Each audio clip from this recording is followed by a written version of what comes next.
Thanks for visiting me, tita, ha? Hindi niyo po ba kasama si Angelo? He's here. Pinapark lang niya yung kotse, Iha. Hi, Cleo. Ikaw talaga, ha? Tinakot mo kaming lahat. I really thought we'd lost you already. I'm sorry, tita, ha? Alam ko naman na mali nagawa ko, eh. Nagawa ko lang yun dahil saktan ako.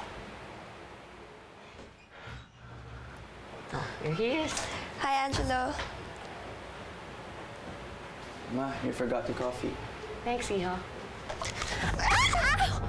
Ow! Sabi ko na nga ba, tama ang inaala ko. Niloloko mo lang ako, Cleo. Hindi ka talaga baldado, hindi ba? Nakakalakad na ako. Hanggang dito pa naman magsisinungaling ka, ha? Let me tell you something. It will take several months para makatayo ka ulit. 7 months worth of therapy. Not just single drops of coffee. Angelo, hindi ako nagsisinungaling. You're definitely lying, Cleo. Dahil alam ko na hindi lang ang pagbabaldado ang pinipeke mo. Pati ang suicide attempt, peke. What?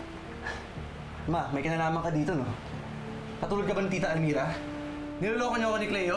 Of course not, Iho. Pero teka, sigurado ka ba sa binibintang mo kay Cleo?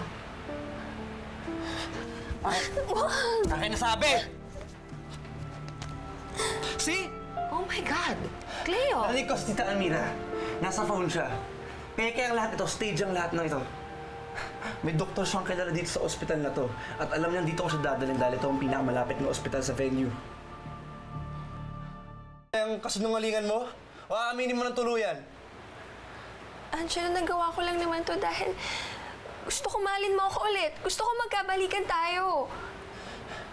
Sinubukan kitang mahalin, Cleo. Pero binastos mo ako. Pinaiikot-ikot mo ako. Ginawa mo akong tanga! Simula ngayon, ayaw na kitang makita.